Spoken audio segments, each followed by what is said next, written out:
Did you ever think you would make it? I feel I'm so close I could taste sweet victory. I know this life meant for me. Yeah, why would you bet on Goliath when we got Bet David? Valuetainment, giving values contagious. This world of entrepreneurs, we get no value to hate it. How they run, homie, look what I become. I'm the one.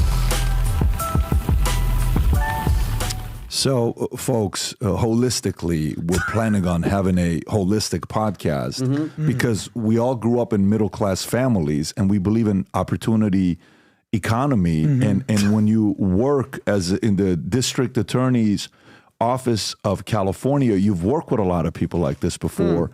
And that's pretty much what one of the candidates keeps saying holistic over and over and over and over again. Nobody's getting any answers. Okay, you got to see this interview yesterday.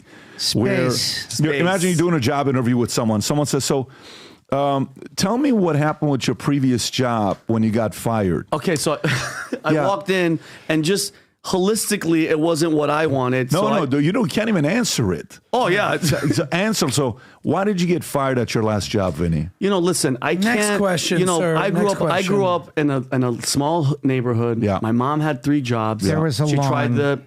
she tried to raise us and it was rough. So. Okay. Yeah. And your background here, there's a 6-year gap of not having a job. Okay. Why do you have a 6-year gap in your resume of not working? Okay, so Patrick, I came from a small town. Okay, my mom worked 3 jobs. This would drive me nuts. Dude, and that's all Kamala does. I'm buying it. And we had a lawn. Yeah. I remember a lawn. And I'm not burdened by what has been or what can be. Unburdened. Never much for me. But anyways, guys, there's a few things. Unburdened. Marc Cuban has officially revealed what job he wants under Kamala Harris, and I have an idea why I think he wants that job. Mark, I think I have an idea why you want that job, and we'll talk about it because you were also on Theo Vaughn, and you guys texted Elon Musk, and what you texted Elon and what he texted you back, and what's the last time you didn't text him back or he didn't text you back. And then we got this other guy, that Eric Adams in New York, that's apparently being indicted and even responded with a video. And AOC wants him gone yesterday. And who's going to replace him? Who is that person? Tom read the entire charter last night for New York. Literally, we're not kidding. He'll tell you an update on what's going on there. And then Josh Shapiro, you have to see what he's signing with Zelensky being there. And so when people they tell me, oh my God, look at all the kids that were lost. How about the Russian kids? So it matters what kind of kids are dying, right? The Russian kids dying with the bombs that Shapiro is signing is not that important. So it matters what kind of, apparently that's what you guys care about, the people in media that want to say, look at all the kids and children that we lost. Because when you see this, signing a flipping bomb, like, hey, let me sign this that's going to explode and kill a bunch of people and let's celebrate it. Let's put it in a museum in Ukraine. And I think Kamala or Biden are thinking about giving him another $8 billion. Some story like that popped up. We'll talk about that. That's Nikki Haley's move, signing bombs. And long range. Yeah. They want to give him long range missiles. That's the establishment's movement. We'll talk about that. Iran trying to assassinate Donald Trump over U.S. leaders. They even made a video to seek vengeance on Qasem Soleimani. You have to watch this video. We'll show it to you, and then you have to see the response from Trump to it. The son of Ryan Routh was charged with child pornography. The son of the guy that was trying to shoot him that said, I'm going to give you $150,000 to get the job done. His son arrested, charged with child pornography. Studies show Taylor Swift's endorsement may turn people off. We talked about it on the podcast. Janet Jackson said, anytime, any place, I'm not voting for her. Her words, by the way, I'm kidding, I made it up, but she said, disavows unauthorized apology for saying Kamala Harris is not black. So somebody on her camp came out and said, I'm speaking on behalf of Janet Jackson. We're going to apologize. It's like, no, I never said that. I speak for myself. Vinny has a theory what's going on there with a couple words that Trump may have said many, many years ago about Michael Jackson when Michael Jackson was spending time with Trump's kids. And Vinny, if you have that video, send that over to Rob. Yes, sir. Record percentage in Gallup poll sees U.S. as greatly divided on key values. Telegram CEO Pavel capitulates, says app will hand over user data to governments to stop criminals.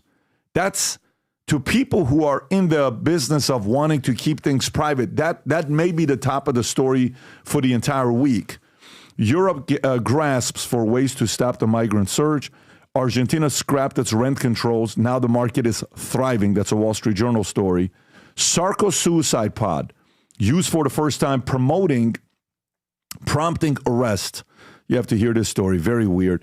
Here's why companies are rapidly firing Gen Z employees. Gen Z, when we get to that point, you may want to put some earmuffs on because you're not going to like it. It's a very sensitive topic that we'll be talking about. Trump trashes Zelensky as the greatest salesman on earth as he visits U.S. The CNN host had a bunch of things they wanted to show about Trump and how Kamala is doing. Netflix to pitch top agents, managers on transparency at event Tuesday. Talent payment proposal expected to be discussed. And the direction they want to go with it is actually very interesting. We'll cover that. And then the art market is tanking. Sotheby's has even bigger problems. We'll cover what's going on with the art market. And then aside from that, at the end, if we get a chance, I do have a meeting I got to get to after this, a lovely meeting. Never ask these 3 questions on a first date.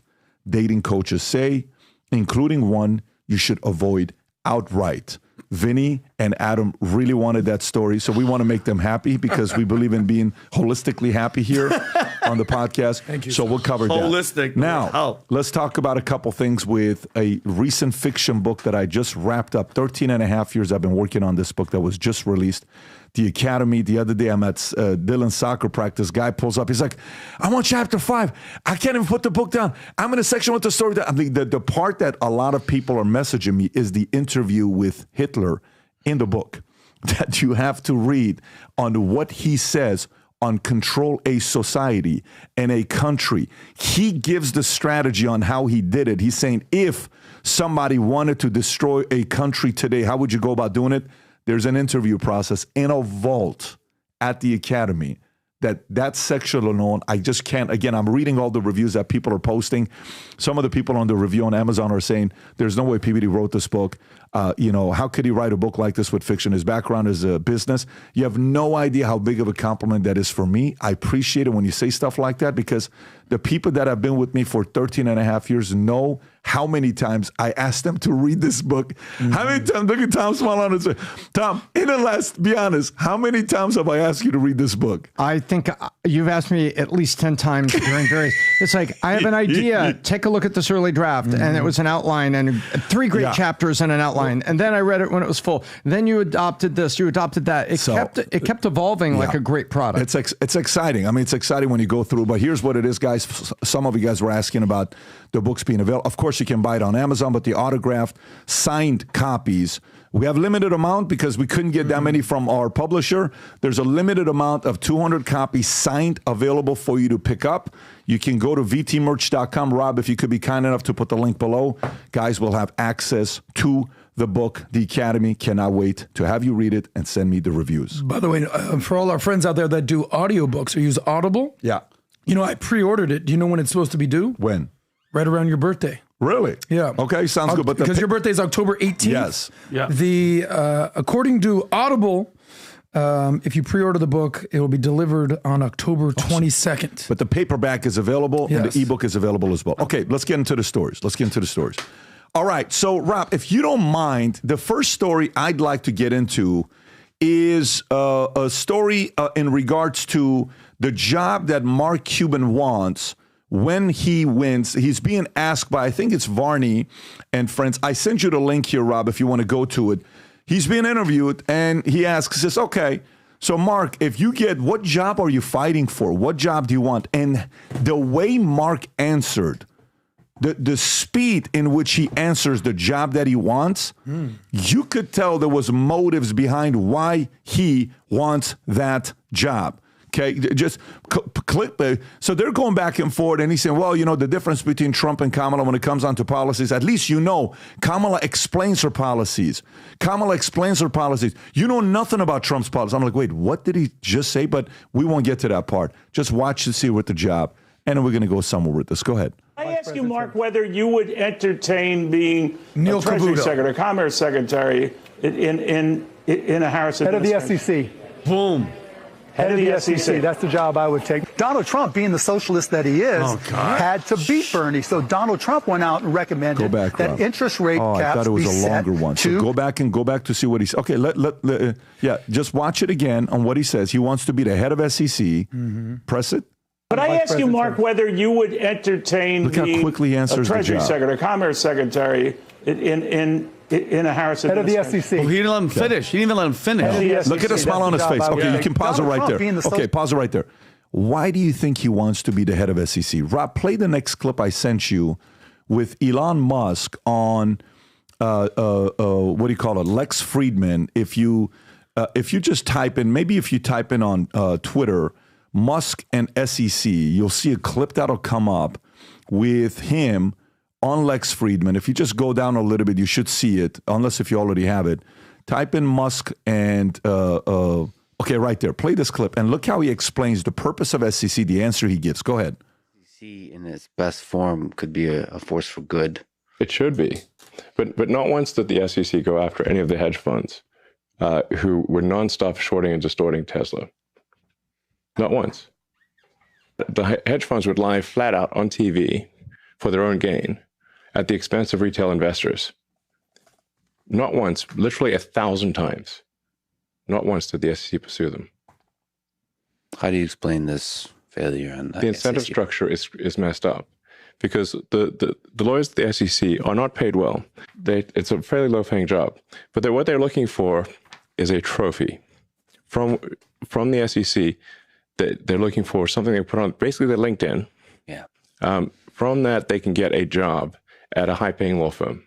And the reason they don't attack the hedge funds is because those hedge funds employ those law firms. Bingo. Wow. And they know if they attack the hedge funds, they're affecting their future career prospects. That's right. So they sell small investors down the river.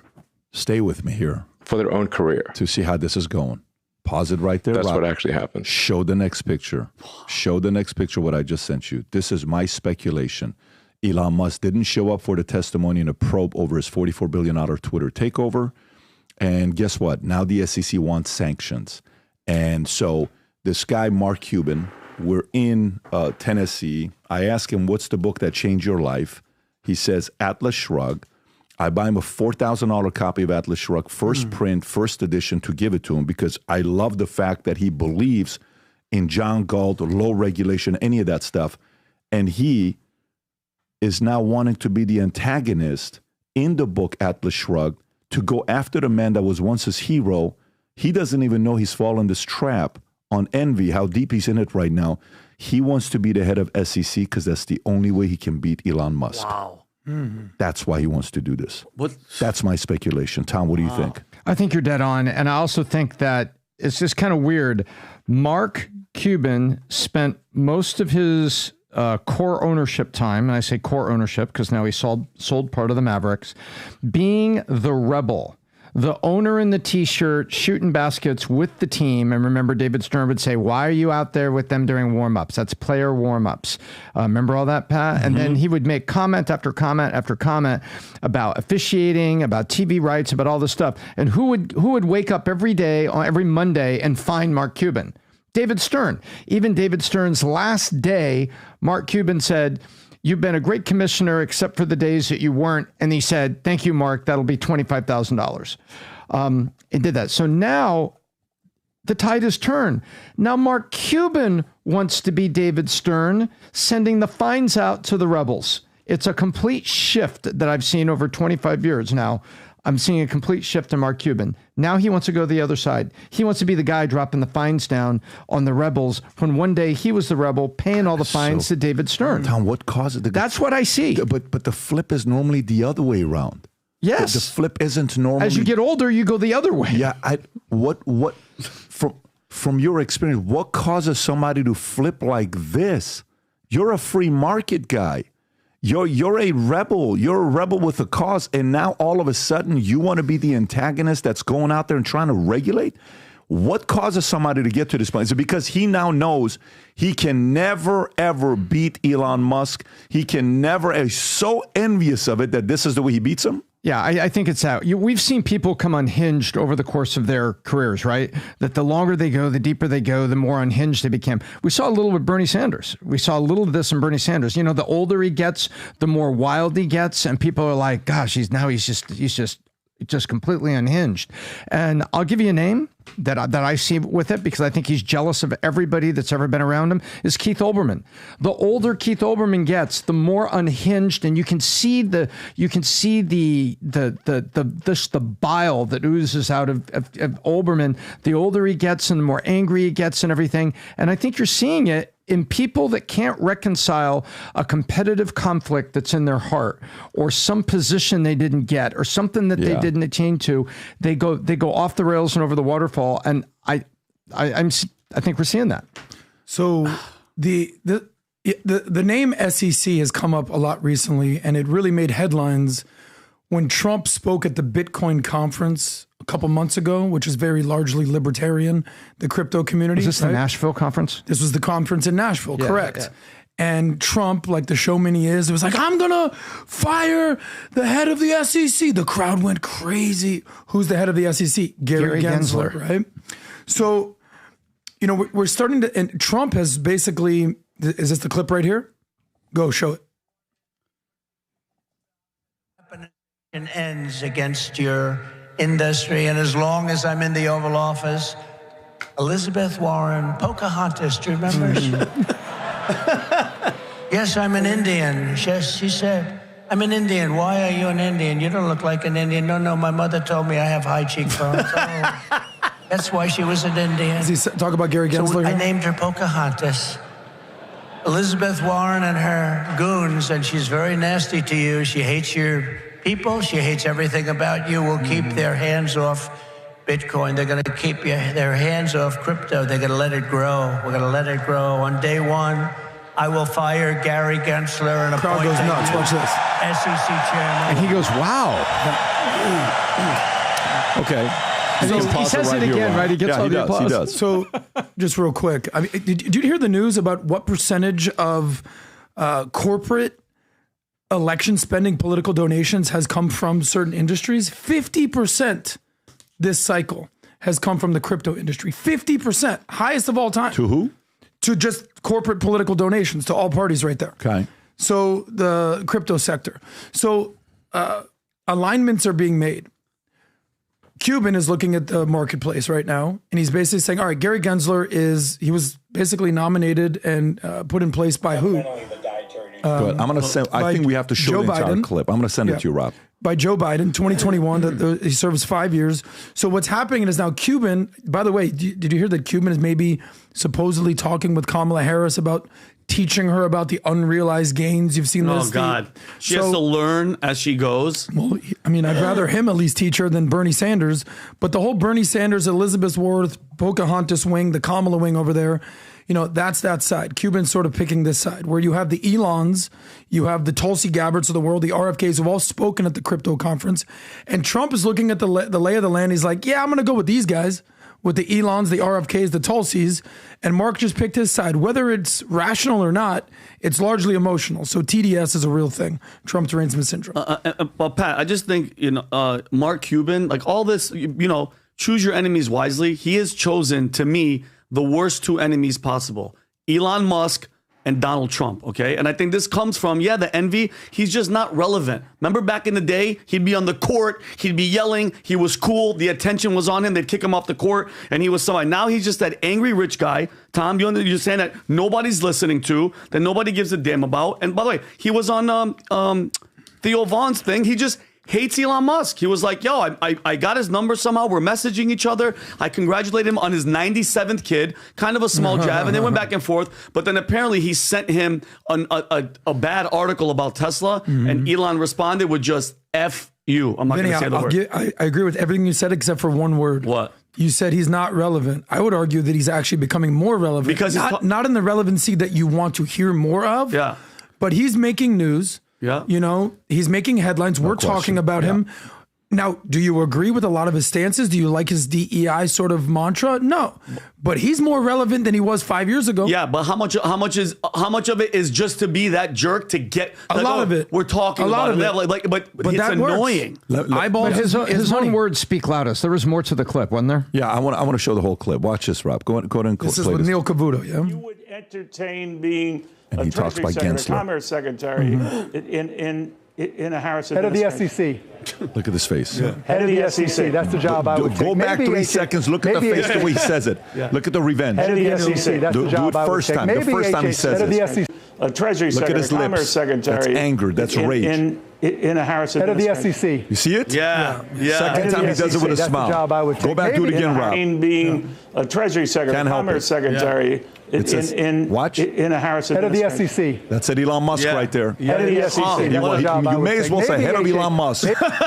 That's what he wants. Let her finish off. Go ahead, keep going. Maybe HHS, but somebody needs to replace Gary Gensler. You might have heard her today talking about really pushing hard to support and advance technologies like AI, not the AI like But Donald Trump, replace but the head AI, of the but SEC, also the Securities and blockchain. Exchange Commission, because he's not a good cop for the securities industry. Bottom line, right? No, it's awful. Bottom line, he's awful, particularly for crypto and for businesses in general. We've seen the number of public companies just be decimated. All right. All right. We'll see what's going to happen and what he does. By the way, do you have the Theo Von clip? Yes. Go ahead, play this clip. You mentioned Elon a little bit ago. I know you guys have like I don't know if it's a feud. What is it? You think it almost seems romantic a little bit? I just like to fuck with him, right? I mean, because it's like he loves being on Twitter too. Oh, it's his thing, right? That's his point. Yeah, I guess if I just paid 40-something billion. Yeah, you pay 44 billion. You better hang out. It's like why do I go to the Mavs games, right? You know.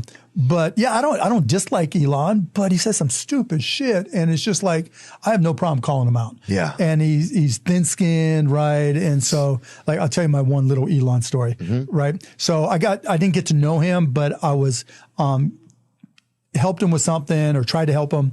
And so I had his number and I texted him a couple of times, like he had a kid and I'm like, congrats on your 97th kid. And he texted me back, Mars needs kids, right? Mars needs people. And I'm like, that's funny as shit, right? And so one day I had a Tesla and I said something about it and he just sends me a text with the article saying, fuck you. That's it. Just fuck you. And I was like, okay. I mean, it was the truth, right? Fuck you. I'm like, okay, so that's a text with the article that what? That I said something that wasn't totally positive about Tesla. Oh, I see what you're saying. Okay, right. So that's what the article was about. Right. So he was just like, fuck you. I'm like, okay. And then it was nothing, no big deal. I don't care one way or the other.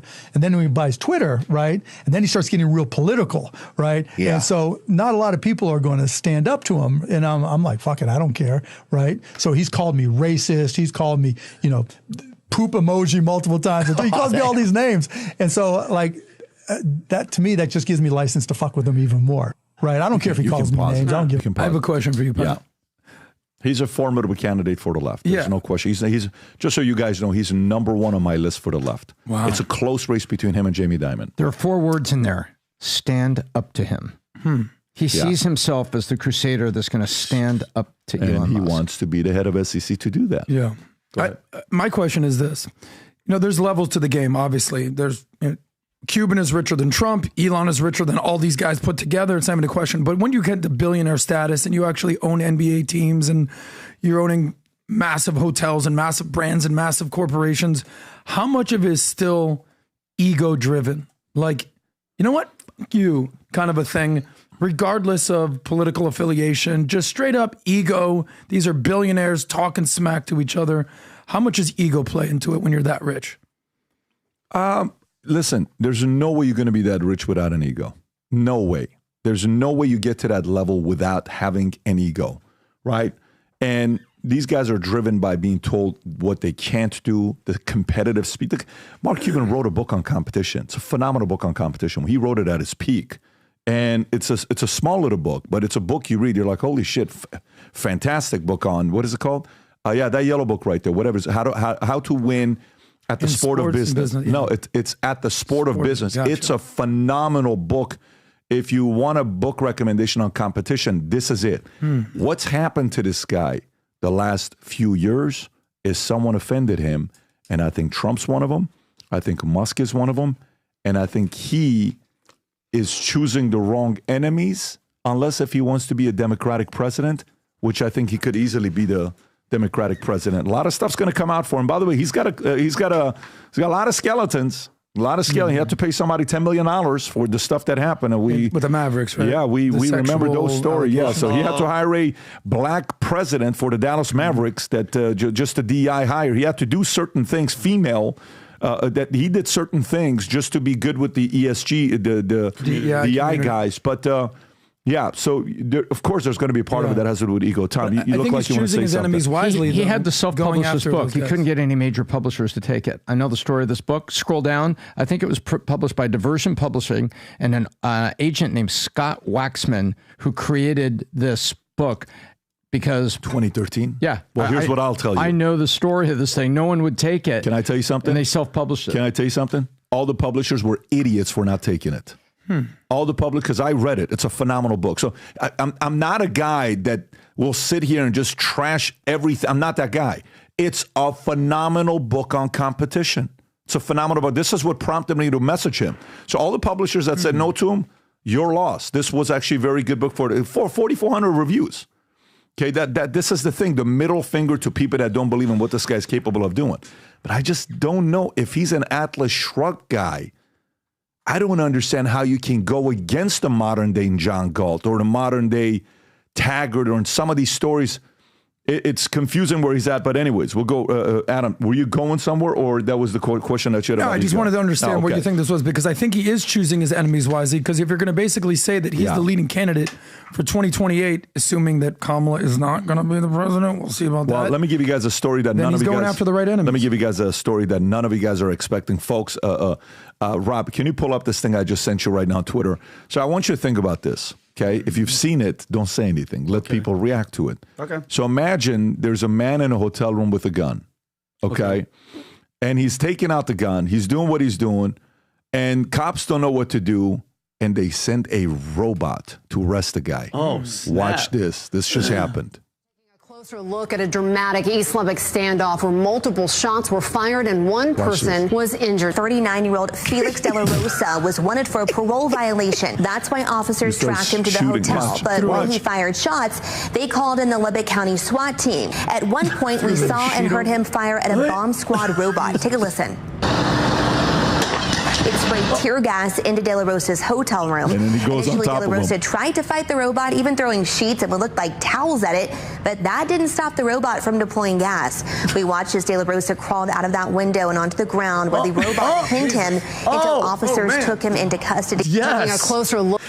What do you think about this? That is, oh my God, that's the future, dude. Oh First of my all, God. low tech, sometimes low tech conquers tech. You see what they did? He just threw a blanket over the robot. And do you remember that robot that looked like a big cone that was running around the subway? In New York. And apparently 3 guys had attempted to lift it up and throw it onto the tracks. And then they discontinued the program. Millions of dollars. Because it weighed like 700 pounds. It could have derailed the train and injured people on the trains. So sometimes low tech, that was that. That thing was heading for the tracks, baby. By the way, it's only a matter of time till that guy that was arrested. This is a low tech solution. He just threw a blanket over it and you run away from the robot. Give it a day or two. That guy's going to say that the robot was racist and he was just targeting him because he was a minority. That's going to happen. That he was the robot's a minority. He was assaulted. Yeah. But that's I mean, wild. If that was a human being, if that was a regular cop, he might have been shot. So I think that's good. I mean, it's just telling you what direction we could be going to. Oh, that's it. That possibly saved the cop's life. Big time. Oh, yeah. So that's the way it could be sold. Yeah. But at the same time, if these robots, this is not a, like, iOS right now is on what, 16 or 17? I did 17. It just the new update just Is it iOS 17? I got a question. Cops have been shooting 3 canisters of tear gas into houses since the 50s.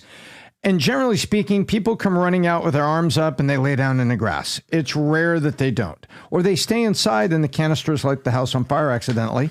So I don't know why we need robots to do this when we've had SWAT teams and things and the ram arms that go right through the front door. Now we need multi-million-dollar robots to do this.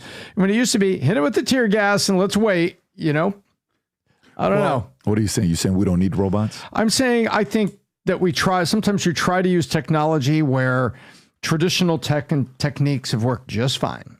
Got it. So you're not for it. You're not for having cops as robocops. You're not for that robocop. No, I believe in bomb squad robots. They've saved countless lives where they leave something out there and the robot comes out there and they have a camera and it moves it. And sometimes you see the thing detonates and it destroys the robot, but no cops. And yet the bomb is detonated and now the people around are safe. I believe it. I love that. But you think cops are going to be happy with that, though? There's already defund the police. Now you're going to have robots. Cops are going to be freaking out of jobs. I mean, if you think about it. I was just going to go there with that, Vinny. So, we think of automation and AI taking jobs. They're taking jobs away from human police officers. I remember back in the day in the 80s, remember the movie RoboCop? Of course. It was a ridiculous movie. But then there was also the movie Short Circuit with Johnny Five Alive. And you would think, all right, what's going on here with these robots? But this is the reality, is that why do you need to send 7 SWAT guys into a hotel room against Miguelito out there that's basically trying to hold up in this room out here? Send in this robot. This guy tried to fist fight a robot. The robot just ran over this dude. Forget about it. Yeah. There's no lawsuits. Sorry about that. The robot got you. You're done. You try to throw a blanket over the guy. I mean, I was joking. I would say I think it's saving police officers' lives, because why do you need to go there into a hotel room? Saving their lives, but taking their jobs at the same point. But then the whole, okay, the robot shot me. Was he supposed to shoot? Was he not supposed to? I mean, this opens up a whole. Automation has been doing this. Automation's been doing this. We come from LA, where I once got a red light ticket from a camera. It got mailed to my house 3 weeks later, right? And so it says, hey, you ran a red light, apparently, within 1 second or whatever. And so we've got automation that's been in law enforcement for a while.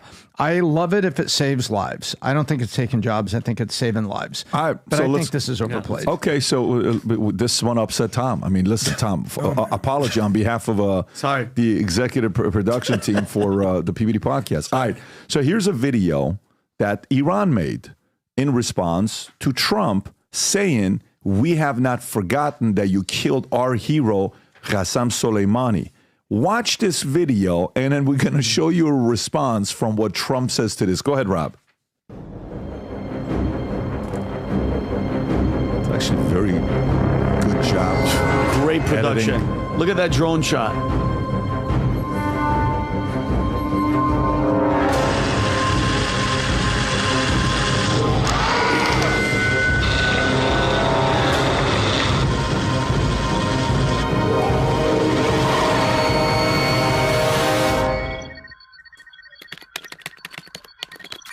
See the picture. She called me Connie. Ismail Haniyeh. She called me Connie. Oh shit! It ducked.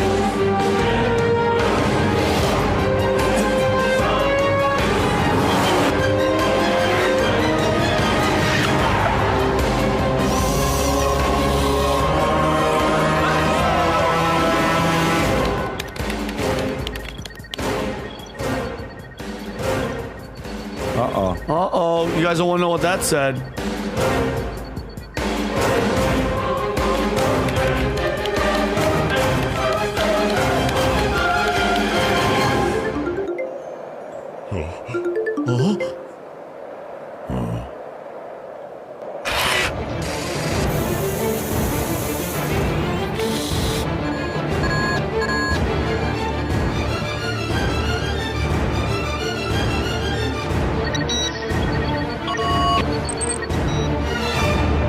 Revenge is definite. Mm-hmm. Okay. All right. So how are you processing that? All right. Then show Trump's reaction to it, and then we'll react to the Trump whole thing. reacted to it. Good. Yeah, this is Trump's reaction to it. Go ahead. Everybody in Congress. But if I were the president, I would inform the threatening country, in this case Iran, that if you do anything to harm this person, we are going to blow your largest cities and the country itself to smithereens. We're going to blow it to smithereens. You can't do that. And there would be no more threats. There would be no more threats. But right now, we don't have that leadership or the necessary people, the necessary leaders. We have two people, not one. We don't even know who our president is right now. Facts. Who is our president right now? It's facts. We really don't know, but we have two people, not one, that only keep looking. And when you do that, when you just look, trouble always ensues. So it's big trouble for our country. Okay, Meanwhile, we have the president right. of. So how do you process that video, Tom? Well, look, it's basically a video game movie that Iran has made. Revenge is definite.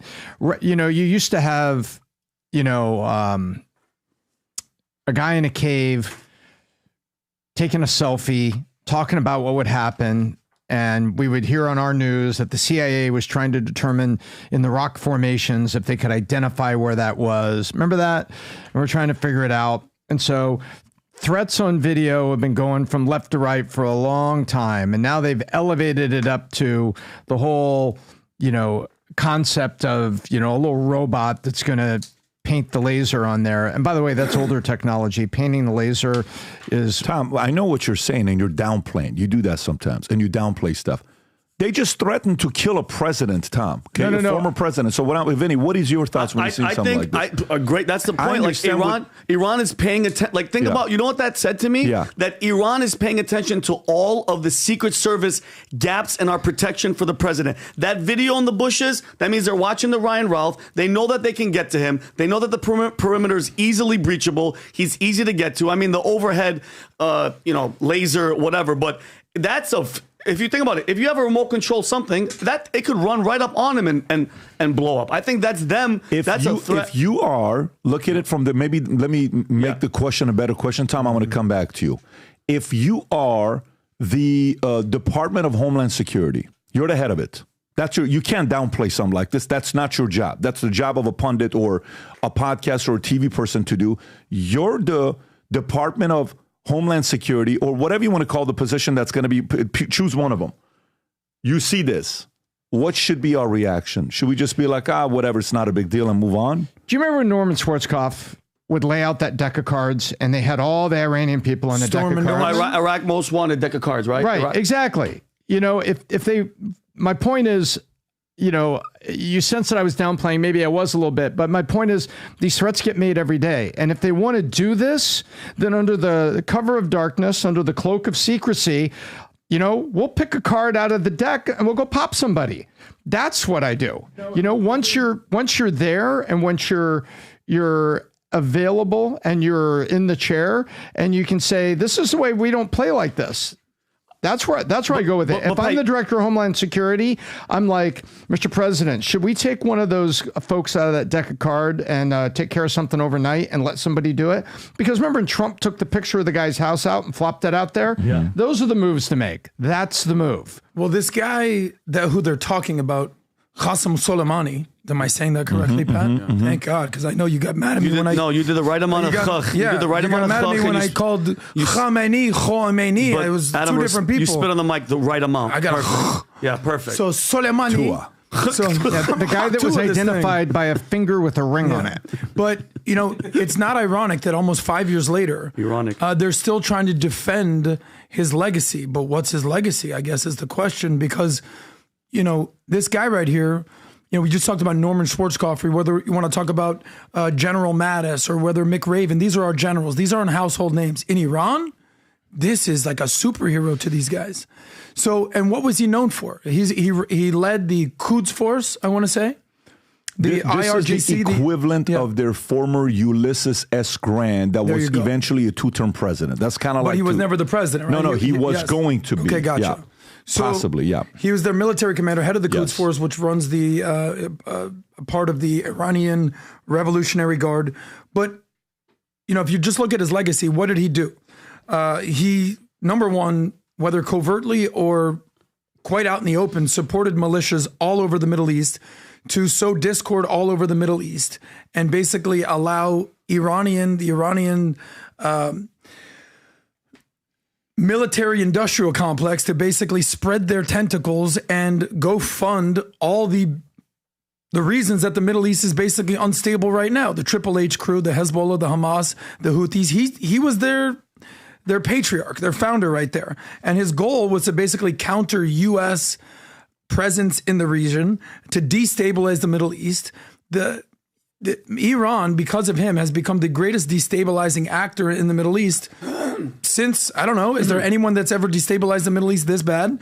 So he's in Iran, correct me if I'm wrong, he's sort of the symbol of the resistance to the Western presence, whether it's America, whether it's Israel, whether it's democratic values, whether it's the war on the West that our friend Douglas Murray wrote a book about. But yeah, they've killed U.S. forces. He's an enemy of the United States. We should have taken him out. But now they're threatening the president of the United States, Trump. Yeah, he's their with Shea. retribution. All the leftists that come out of communist Central America, they wear the Shea T-shirt. He's their Che Guevara. Yeah, he's their Shea. So he's their poster boy for that. But you know what? When you do all this stuff, then you become a poster boy for getting killed. Yeah. And so it's just like, if they want to play it like this and they want to do it like this, we can. You're the head of the military. You should probably expect to. We could make their Uber rides really exciting. Well, I don't know though. When we say we, who is we? We is only we if he's in the office. You think if they do anything to Trump and Iran takes, let's just say they take Trump out. Yeah. And they say we did it as a form of strength around the world. What do you think Kamala and Biden are going to do? Great point. So what do you mean we? Yeah, that's my concern. My concern with the we is, no, we are not we. This is not a United States of America today. This is not a we. This is a them, us. Exactly. And they're not like us. It's that culture we have today, Tom, where for me, if these guys are ever going to do anything to him, if they're ever going to do it. And if I'm a Department of Homeland Security, I'm running something. Alejandro Mayorkas, who doesn't like Trump. I'm the guy that's running, if I'm in Iran right now, I would be telling, and I'm wired like the way, let's just say these guys we're thinking now, we know what I'm saying? Guys, what are you doing? You got 40 days. You can't do it after 40 days. You know why? Why? If we do it after 40 days and you take him out, no problem. Vance is in there. He will bomb every single city in Iran. Yep. So you got 39 days left to take him out. What are we waiting for? Yep. So that's my point, because to me, I think this is very serious, because the statement they're making, when you put something like that out there, all you're looking for is for one person to want to be a hero. That's all you're looking for. You're not looking for everybody. And then if they do, so okay, let's go through it, Tom. Here's a question for you. If it's not like this is, oh my God, you guys are getting so dramatic. There's been 2 assassination attempts last 90 days. Some will even say 3, but let's put the third one away from what happened in Arizona with the eyes burning and all that other stuff. Let's say 2, okay? Tom, say they succeed in the next 39 days. Who's running against Kamala? Who would JD? JD Vance. Yeah. But what happens actually? What actually happens? God forbid. Well, you have to have an emergency convention. First of all, if something happens close to the election, a level-headed Congress, which we don't have, could move the election date so that a candidate could be properly presented. Not long, but move it long enough for a candidate to be... How long? 30 days? 60 days? 30 days, I suppose. Okay. So let's say 30 days. But the point is, it is very likely that they would say, sorry about your guy. Vance, are you running? We'll pick your VP. Let's see if we can get all the votes, all the ballots updated, and let's go with this.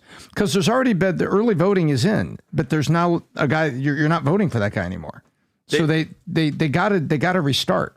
Pat, if God forbid he gets killed, Kamala wins landslide. That's the point. Period. And that's the goal. That's why they can care less. I'm not saying that they want him dead, but they're not going to cry that he's dead. There will be no vengeance. Period. There will be no vengeance. So this is why not in that administration. Hell no, they did them a favor. So they're number one guys out. It's eerily similar to Jimmy Carter, who wouldn't take stands, wouldn't take a firm stand.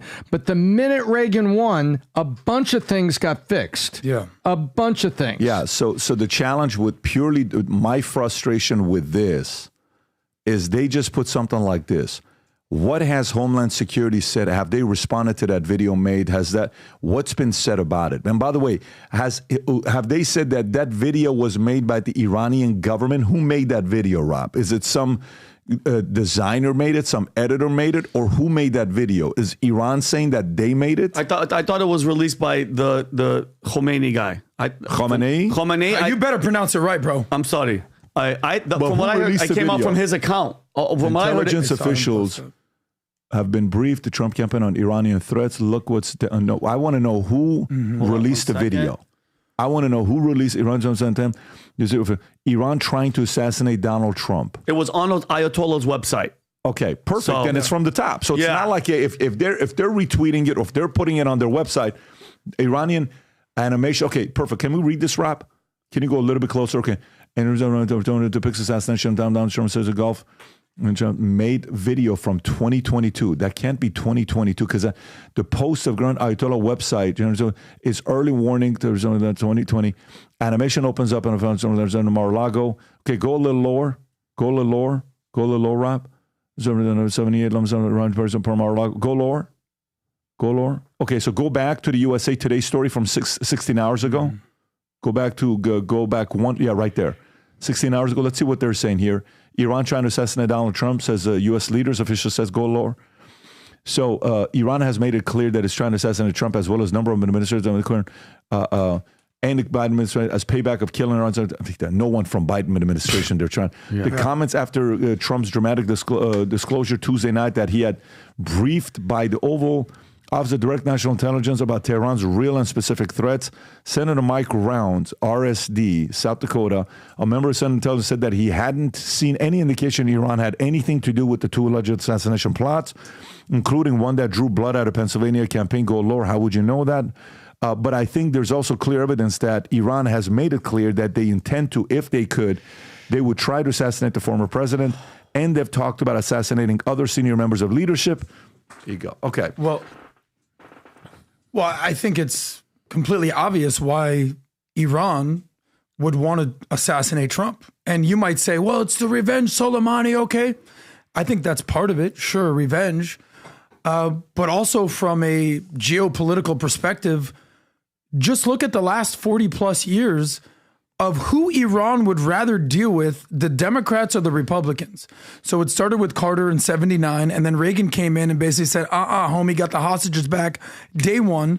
But if you're looking at Trump and you're looking at Kamala and you're the Ayatollahs and you're the new president, what is it, Pezeshkian? What do you say his name? The new president of Iran? Something like that. Pezeshkian. I can't believe I'm teaching Pat about Iran. You. Yeah. No problem. But Iran would love to see Kamala win. You know, just look at what's happened over the last 40 years or even the last 10 years. And the main two reasons are this, is because the Democrats are more predictable and honestly more exploitable. So who gave billions of dollars to Iran for hostages and basically to... They unfroze the $6 billion. Unfroze all those assets. It was the Democratic Party under Biden. They love them. Okay, who was negotiating with Iran during the nuclear deal to put the nuclear deal in place? What administration? The Obama administration. Trump came in, tore it up, said, no, we're not giving these guys any money. And you hear what Trump says, Iran was going broke. They were. They were going broke. They were. We were putting the sanctions, Yep. we're putting the tariffs, Yep. and then Biden comes in and they're flush with cash. Yep. He's not wrong. Nope. Our friend Trump out here. But Obama's out there with Kerry and his crew negotiating the Iranian nuclear deal. But while that's going on, hey, don't look at the hundreds of thousands of dead Syrians that's going on in this. Don't worry about that red line. Don't worry about that. You know, we're the Gays for Gaza Brigade during this. We're the Hamas lovers protesting. Almost 1 million people dead in Syria. Don't worry about that. Yeah. So nothing to see. And here. then lastly, the Democrats are more exploitable and they're more not on Team Israel than the Republican Party is. So if I'm the Ayatollahs and if I'm the new president of Iran, who just spoke at the UN, by the way, I'm looking at the Republican Party, the party of Reagan, the party of Trump, what have you, and I'm looking at the Democratic Party, the party of Carter, the party of Obama, and now Kamala. You're like, if I had to take someone out, it's going to be Trump. Long live Kamala is basically what they're saying. Yeah. Well, talking about Kamala did an interview yesterday. Okay, Rob, if you want to go to it. During the interview, the interviewer, who was just on Bill Maher defending Kamala Harris, and you have to see what she said on Bill Maher. But then let's first do this one. And then in this question, I think she asks, you're saying you're going to raise corporate taxes, but what if you don't have Senate? What if you don't have Congress? How are you going to do it? Listen to her answer. Go ahead. Expanding that child tax credit, or you mentioned housing before, giving that extra money for a first home. If you can't raise corporate taxes, or if GOP takes control of the Senate, where do you get the money to do that? Do you still go forward with those plans and borrow? Well, but we're going to have to raise corporate taxes, and we're going to have to make sure that the biggest corporations and billionaires pay their fair share. That's just it. It's about paying their fair share. That's not an answer. Expanding You're that running for child president. Well, you sound like a dictator. We're going to have to. Yeah. Right? She's asking you, how are you going to do it? Rob, can you pull the clip, if you have it, with her debriefing after the interview where she says, honest, that's the one right there. If you could play this clip. So she's not being interviewed afterwards saying, so how was it? Go ahead. Talk about that answer. I do, but here's what's a little tricky. She doesn't answer the question around if the GOP is controlling the Senate, if she can't raise corporate taxes, where is she going to get the money from, to expand the child tax credit and do all the things she wants to do? And she says, we just have to do it. And that's great, and that's a campaign promise. But the issue is, if it means we're just going to borrow again, then what we're doing is we're just never addressing the deficit. And back in the days when you were a proud Republican, debts and deficits mattered. Rob, and then go to her, Stephanie Rule, on Bill Maher. Mm-hmm. Go to her on Bill Maher. Yeah, right there. That's the one. You just had it. Right there, right there. Okay. Go for it. Watch this exchange. Ask Kamala, say, are you for a Palestinian state if Hamas is going to run that state? Okay. Yes or no? And let's say you don't like her answer. Are you going to vote for Donald Trump? No, I'm not. Kamala I just said I'm not going to vote Harris for her. is not running for perfect. Oh, She's God. running against Trump. We have two choices. And so there are some things you might not know her answer to.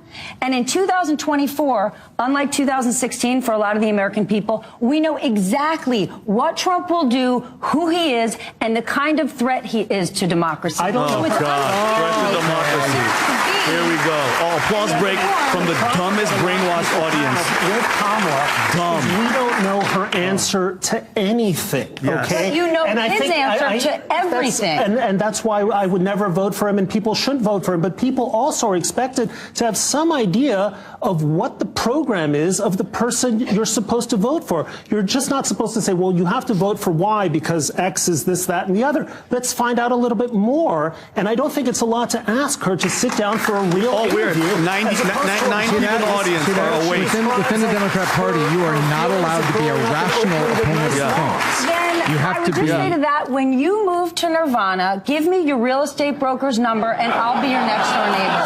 We don't live there. Oh, God. Like, Tom, what do you think? What do you think about the whole Kamala question from the beginning? Economy, what are you going to do? We have to, and into all this stuff. Well, there's two problems here, and I just made the point about, I won't belabor it, about the reporter. You're not allowed to be a rational opponent of Trump, meaning you can't be an opponent of Trump and be rational about any criticism of Kamala Harris, because Stephanie Rule there is embarrassing and embarrassed herself. She's definitely a little ticked the way she's being attacked for how she conducted the interview. But on the other side, I'm sitting here wondering, did Kamala Harris understand how government really works in that moment? Did she have a rational thought about that? Because I remember Clinton having to work with Republican Congress. And Clinton, who came up and said, look, we're going to have to make some compromise. We're going to have to negotiate point by point. And there's things that they want. We have to get this. So I have to work through that Congress to make it happen. He knew. And this is after Lewinsky in his second term, where he was a real economic centrist. And so you would hear it from there. You don't hear it from her. She's like, we just have to get it done. And she goes back to the campaign things. It just shows a very vacuous, vapid, shallow, uninformed candidate who's not coming out with anything that sounds like a reasoned approach. And by the way, they're running scared, Pat. If you want to talk about her poll for a split second, they're running scared. They believe, Kamala's side believes that they have one path right now. You know what that path is? Rob, do you have that chart? I'll show you the map.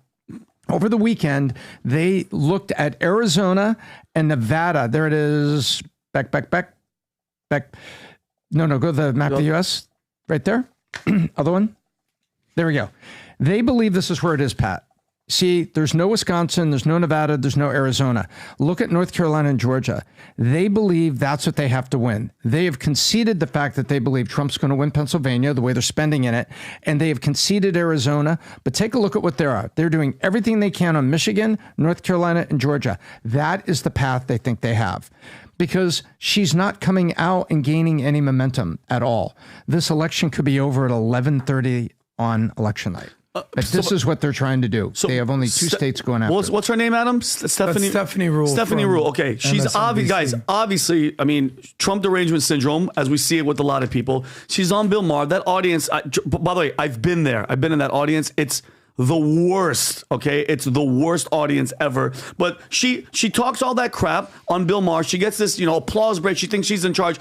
Kamala's campaign sees that. They get her an interview thinking it's going to be a softball interview. Then you have her in front of you and you don't challenge her. Then you go on another interview and you talk shit about her not answering the question. And this is the problem with them not holding these horrible reporters. You don't hold their foot to the fire. And the rational guy gets slapped around. Exactly. And he's against Trump. And he's against, that's what I'm saying. And he's like, I'm not going to vote for him, but you guys, it's not holding their foot to the fire and not asking the actual questions, not stopping and going, okay, Kamala, time out, stop talking with your hands. Answer the question. How are you going to do it? And we don't have no answers because people like Stephanie Rule protect them and they guide them and they make sure that they don't say anything completely stupid and they never challenge them. Well, they want you to talk with your hands on the DNC, but they want you to do it like this.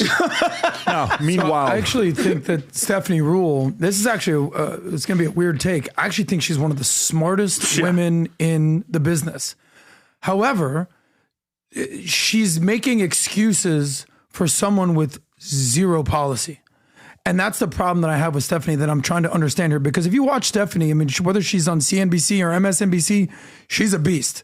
She's a massive economic, political correspondent. She's not an idiot. So what happens in this case? Hold on.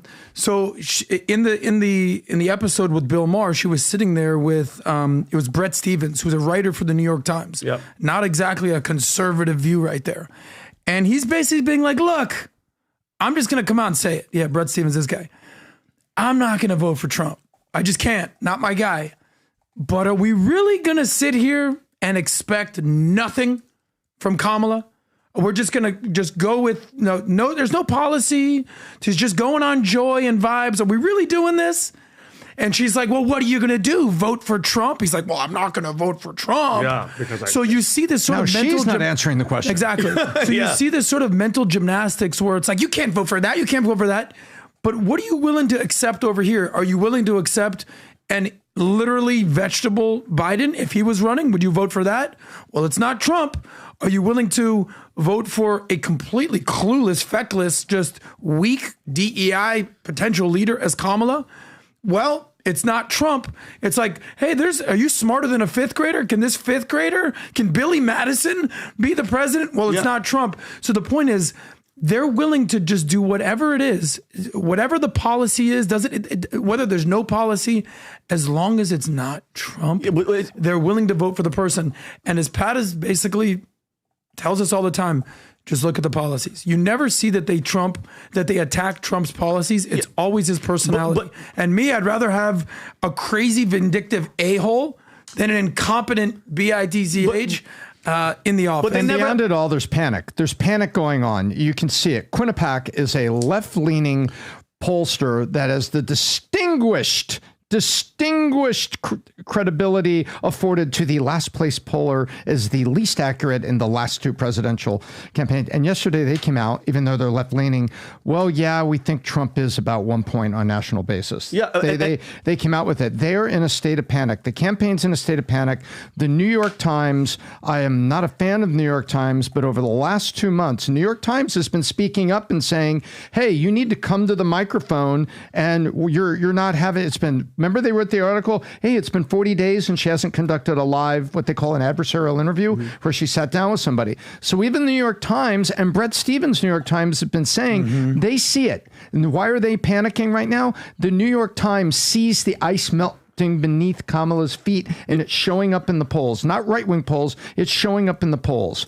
Pennsylvania is almost 4 points right now. On a national level, we got highly credible polls saying it is now about 3.6% Trump. So the ice is melting, and now you're getting infighting among the liberals that want to see her win. That's what you're witnessing there. Why are they infighting? Why is Brett and Rule infighting on Bill Maher? Because there's no victory lap, and there's no flag to wave, and they're in a panic because their person is going down the tubes, and they are true believers that believe that a liberal progressive president is the right answer. They're wrong about that, but they see the whole thing about to fall. Yep, and great point, Tom. And Adam, you made a great point too. They're not running on any policy. Not Biden, not Kamala. It's just not Trump. Yeah. Okay, like tell us why we should vote for you.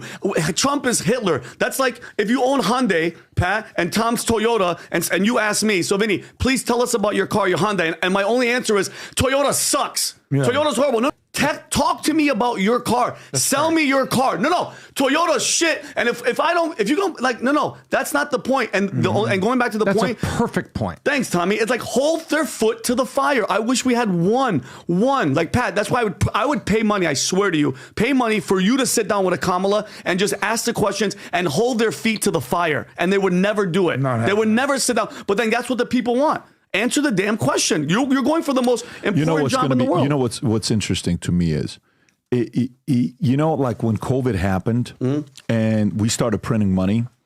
This is the part that is you're going to see where I'm going with this, Tom. Tom is so funny.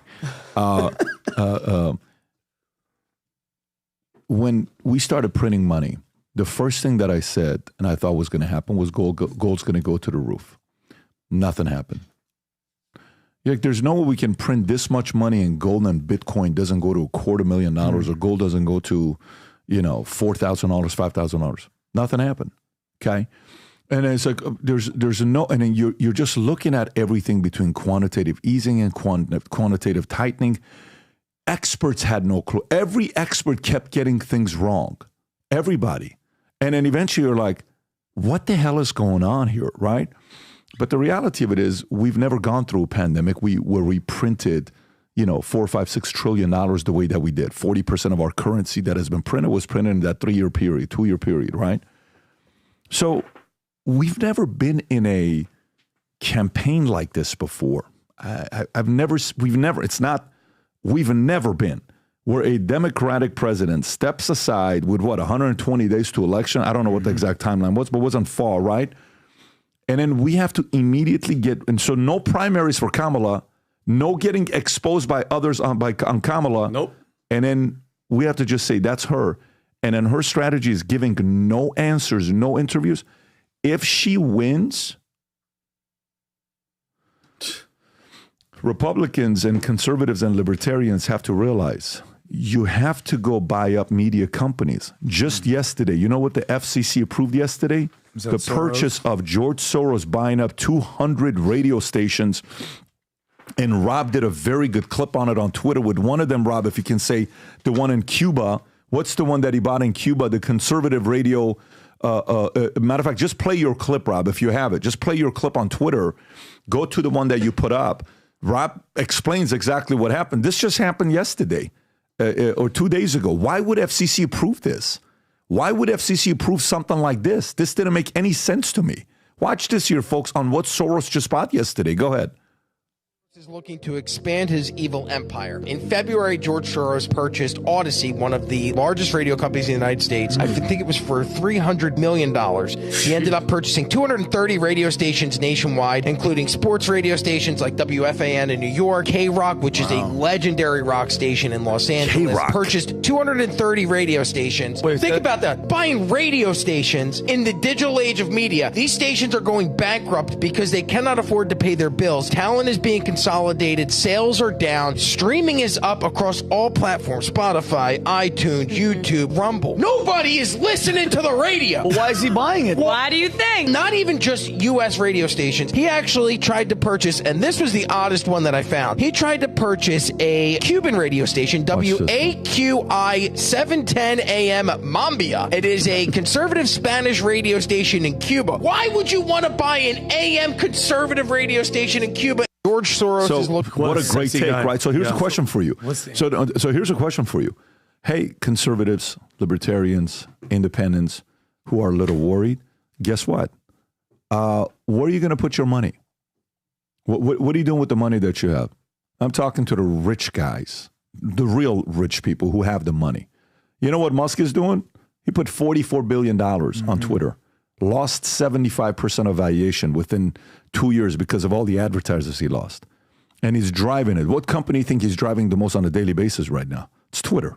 What do you see him being most active for? Twitter. Now, it's an integrated business because he knows through Twitter he's going to drive Tesla and he's going to drive, SpaceX and everything. So it's all integrated the way he's done. It's brilliant. But what are you going to do? What are you going to buy? Soros just bought 200. By the way, we can bitch and whine all we want about Soros. Soros is doing the right thing if he wants to impose his ideology and agenda to it. If he believes in what he believes in, and you want to be able to control the narrative, he did the right thing buying those 200 radio stations. He did the right thing buying those 200 radio stations. And who do you think had a meeting with Alex Soros yesterday, his son? You know who had a meeting with Alex Soros yesterday? Just take a wild guess. Well, the president who's running for president is Kamala. Who's her vice president? What's the guy's name? Tim Walz. The guy that was in Alex Soros' living room in New York. He was in Alex Soros' living room yesterday in New York. Oh, weird. What kind of alliance is that? What do you think with Huma Abedin being his new girl and all this stuff? What do you think he's doing there for? You think you know what's going to happen if Kamala wins? If Kamala wins without Iran doing anything and Trump being alive by the end of the election, it means they have a chokehold. They have a chokehold. You know what Zuck did recently, which was kind of interesting? What he did yesterday. Did you guys see what Zuck did yesterday? He hired a libertarian advisor to help him approach the conservative media and conservative lobbyists. Yes, that's what he did yesterday, because Zuckerberg is now saying that he relates. Yeah, he sees himself more as a libertarian, no longer a guy on the left. And by the way, I actually believe this. I actually believe he's going through this. Can you go a little bit lower, Rob? So in private, Mark identifies with the libertarian ideology sourced on New York. Zuck is trying to repair his image of Republicans who have accused him of anti-conservative. His refusal to talk politics is distinct among his peers and his partisan schism in the tech world. So he is now going through this phase himself. For him to have the brass, I think one of the biggest things that happened the last 90 days is him coming out and talking about the fact that, yes, they were forcing me. Yes, Biden-Harris this. Yes, 400 million this. Yes, I think that's the biggest story last 90 days, and I don't see minus the assassination attempt. Yeah. So to me, I think if Kamala wins with this strategy, Republicans, Libertarians, Independents, you guys better unite. And you better put your money up. You better make some investments. That's what we're doing. We're building a campus. You're going to hear about what we're doing here. Announcements going to be made. You know, we're doing our part. You know, we're competing in our own unique way, different than everybody else's. Our consulting firm is growing exponentially, and we're putting it back in the media side. And very soon, you know, you'll hear us about buying certain assets that some of you guys will hear about in the marketplace. We're playing an offense in a different way. But I think Kamala winning, going back to the case study when I said when we started printing money, I thought gold and Bitcoin is going to go up, and it didn't. If Kamala wins this way, the left will say to themselves, we have this in the back. It's over. We have it for decades to come. That's how they're going to process this. Let me tell you why you are so on point and the bigger threat. Because not only do conservatives need to buy up these radio stations, right? Because we see what's going on in the universities. I think it's 13-1 liberal professors for conservative professors, and that stat might even be a little bit old at this point. So here, I sent you this article. This is from the European Conservative, okay? And they talked about George Soros. Why is George Soros scooping up all these radio stations? Well, they say this. Soros has a history of scooping up conservative media companies and changing their leadership and programming. Soros purchased a media company in Poland before last fall's election and unseated the conservative law and justice party in the government. And you interviewed the guy from Poland, our buddy. What was his name again? Tarczynski. Dominic what a Tarczynski. Beast. So here's what he's doing. By the way, he said, billionaire George Soros has reportedly been approved to purchase Odyssey, as our friend Rob did that. I'm wondering, why the hell are you buying radio stations right here? So who does Odyssey own? Here it is right here.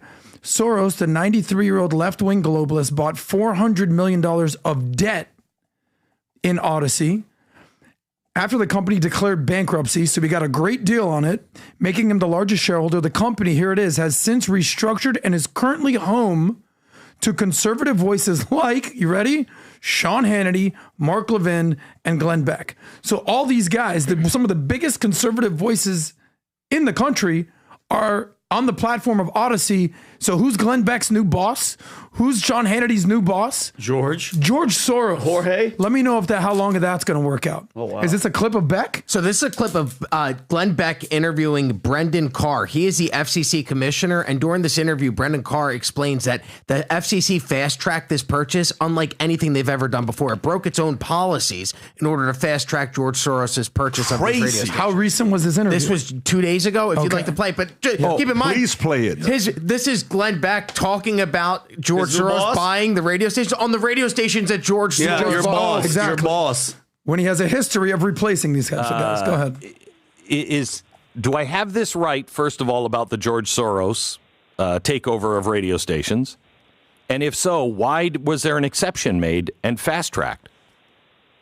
Well, as you know, the New York Post has a story out last week, or actually yesterday, that says that the FCC last week adopted an order that effectively fast-tracks Soros's purchase of these 200 radio stations. And I haven't commented on that publicly, because the fact is the FCC hasn't released a final decision to the public yet. But the reporting is that we adopted it last week in a 3-2 vote. I've been outspoken on this particular issue for the reasons that you talked about. We have a very clear process at the FCC that we've set up that could take 6 months, could take a year to go through to review the foreign ownership at issue here. But for reasons that are not sort of plain to me, the FCC commission, for the very first time ever, has skipped that process for the benefit of this Soros-backed group. And I'll sort of let people draw their own conclusions about it. But it's an unprecedented decision for the commission. Never happened before. Yeah. And they're calling it. That's right. We at the commission level. He just found out that one of the most evil people on the planet just became his boss. Yeah. And my God. They're calling it the quote unquote Soros shortcut. And here's another thing. We talked about monopolies here all the time. Right? If you own 50% of a marketplace, right? Is that the number, Pat? 50% of a market share? Under the Federal Communications Act, no radio station license can be held by a corporation with more than 25% foreign ownership. The Soros Group has acknowledged that the level of foreign ownership of Odyssey, which they just bought, will definitely exceed that. And they still request that the FCC expedite the approval of the application for ownership to, ready, quote unquote, allow them more time to quickly realize their ownership interests and take the reins in these hundreds of local radio stations across the country. This is how much I feel bad for conservatives. Yep. This is how much I feel bad for you. You see this? Oh, that's the Illuminati sign. This is how much I feel bad for you. I can go like this, like this. What do you want? This is how much I feel bad for you. You know why? Because you've had money for decades and you didn't buy shit, is what you did. I have zero sympathy for you. Zero sympathy for you. You had all this money and you didn't buy nothing. You sat on your asses while these guys bought it. And now you have to sit there and eat everything they're feeding you and your kids. Everything. You had the money. You lost public schools. You lost the media. You lost Hollywood. You lost all of that. You lost consulting firms. Every one of the major consulting firms in America, McKinsey, DEI ESG, BCG, DEI ESG, and Ernst & Young, DEI ESG, Gartner, DEI ESG. Hey, let us make your company have a higher DEI bullshit score. Yes, you screwed up. What are you going to do now? You upset? You going to do anything about it? You're still going to go golf 6 days a week and bitch about how much you don't like Kamala Harris. You caused this. Mm-hmm. Don't put this on anybody else. You've had money for a long ass time. What'd you do with the money? Just say, hey, let me put some money in this fund here. We're making 7 to 12%. Let's buy some debt here. Yeah, let's get, this is going to give us a municipal, okay, you 5% tax free. Oh, let's do this here. No, we don't want to operate. It's a lot of work is what it is. I don't want to do that. Okay, then stop bitching about it. I don't want to hear anything when conservative billionaires bitch about what's going on here and they're not putting their money where it's at. Yeah. Be quiet. You can't say nothing. You have the money and the ammunition and the resources. Either do something about it or sit your ass on the sidelines. and say nothing. Nothing. Let your money get to work. Support some of these guys out there. If it's DW, give them $1 billion, give them $500 million. If it's another guy that you see, if it's someone that's starting something new, go support them. My feedback, because it's going to get worse. Because the other side understands they have your kids. Public schools, 95% of the teachers are on the left. They have your kids for 12 years. You know how long that is? Long ass time. Then when you go to universities, they still have your kids. Okay? Then when they watch TV, they still have your kids. Hollywood. Then they watch YouTube, they still have your kids. Then when they go on Google, they still have your kids. Then when they go to ChatGPT, they still have your kids. Everywhere you go, they have your kids. So if this case study proves that she wins, and by the way, this is not a 5-year fix. This is a 20-year fix. So whatever we do now, you won't be able to fix it till 2044. It's a long-term fix. We're going on a 40-year run by attainment. Okay, you know what's crazy? I'm sitting here because an interview is coming out. I'm going to be on the cover of Jet Set magazine that's coming out here at every private airport. 75,000 copies are going to be everywhere. Sick. They just sent me the picture of what it's going to. I'll show it once it's finalized. I'll show it to you guys on what the cover of the magazine is going to be. This is what it's going to be, by the way, Adam. I don't know if you've seen it or not. This is. McGregor? So at all the private airports, this is where. Where you at, PBD? I'm not next month. That's not out there yet. Next month. But and they're talking about what you guys are doing, all this other stuff. You know what it made me think about? Here's what it made me think about. It made me think about, like, right now we're getting 500 to 3,000 resumes on a weekly basis. A bad week, 500 resumes of people saying, "I want to work at Valuetainment." Wow. Big week, 3,000 resume. Tom is sitting right next to you. Our HR reports to Tom, okay? And we're playing ball. We're going long term. We're going to play ball. We're going to have our own thing that we're doing. I would encourage others to realize either put the money and give it to someone to work, either invest and you go operate it. And if you have the money and you do neither, just go golf and don't say nothing, because you're just as guilty if you don't do anything with it. My opinion. Yeah. I don't have the right there and sit and bitch about something when I'm not willing to do anything about it. If you don't have money, find a way to give back. If you have money, invest into something. And if you're a good operator, you're a good leader, you have the good brains, you're a good developer, you know you're smart. You know you are. Get in the freaking arena. Well, I'm 55 years old and I'm rich, I'm retired. Bullshit. Go on a 15-year run. You're going to live till 85. What a miserable life to live, to just golf 5-6 days a week. Get in the ring. Get in the ring. This is not the time to sit on the sidelines. I have guys that are in their 30s wanting to retire. Like, what are you even talking about? Like, I don't understand that logic at all for some people. This is a very important time in the history of America. This is a real war that's taking place. They're trying to brainwash your kids and take them away from you. They're trying to brainwash that America's a bad country. They're trying to brainwash, and some people are starting to believe that. I'm not okay with that. And excuse my directness. A lot of these guys I have relationships with, I would just advise you and encourage you. We need to collectively do something about it. Forget about, this is not everybody has their own sword they want to die on. If it's pro-life, pro-choice, that's yours. Go for it. If it's economy, business, go for it. If it's freedom of speech, go for it. That's Musk. If there's so many different things. But you know what all of it comes down to? Leave me the hell alone and let me just build my life. If I'm wrong, the world will know. If I'm a bad father, trust me, nowadays you can't hide it. If I'm a bad leader, the market's going to say it. If I'm a bad content creator and my ideas suck and my method of communicating is boring, you will lose audience. That's how brutal the market is. And then we have to pick ourselves back up and do something about it. But the community that loves what this incredible country was founded on, hey man, get in the ring. This beautiful country, she needs you right now like never before to be able to present the arguments better. It's very, very important right now to not be sitting on the sidelines and celebrating your victories from 5 years ago, 10 years ago, 20 years ago, or even a year ago. God gave you certain gifts, get in the ring. You know you need to get in the ring, get in the ring. This is not a message to everybody. The message I just gave right now is really only to 2% of people that are watching this. I just want to say one thing. By the way, the message, there's two people out there that are listening to this message. For the newer listeners, it's like, oh, damn, Pat is fired up right now. Oh, wow. He is, for older listeners, 3, 4, 5 years we've been doing this thing. You know exactly what Pat's talking about because Pat's been saying the exact same thing since we started the podcast in 2020, and if not longer. Get in the ring. This is going to happen. We see the writing on the wall. We see what's going on in schools. We see what's going on in media.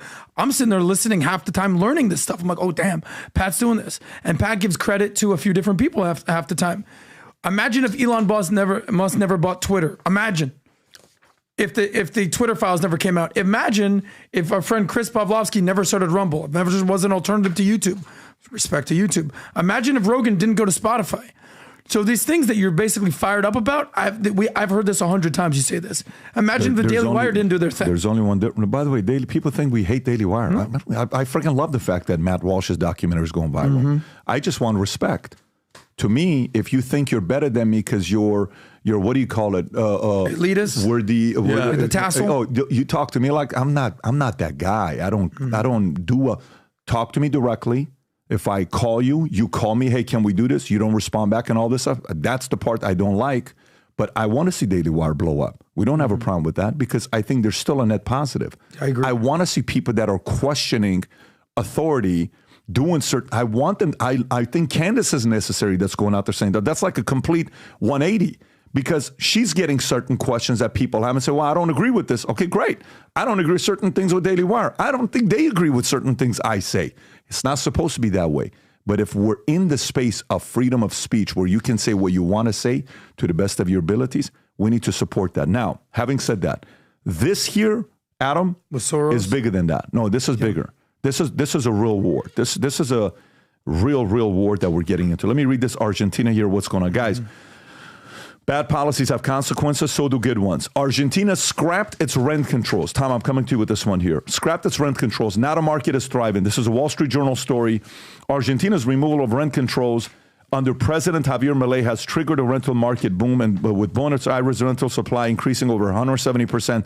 While rents are still high in normal terms, real prices have dropped 40% for adjusting for inflation, giving many renters better deals than before. Landlords who previously kept properties vacant or used them for short-term rentals like Airbnb are now returning them to the market. However, rent increases every 3 months allowed under new contract have made housing unaffordable for more, with tenants like Romina Micenta saying their rent increased almost threefold. Milei's economic overhaul includes removing price controls on essentials like milk, gas, aiming to curb Argentina's 237% inflation rate. Tom.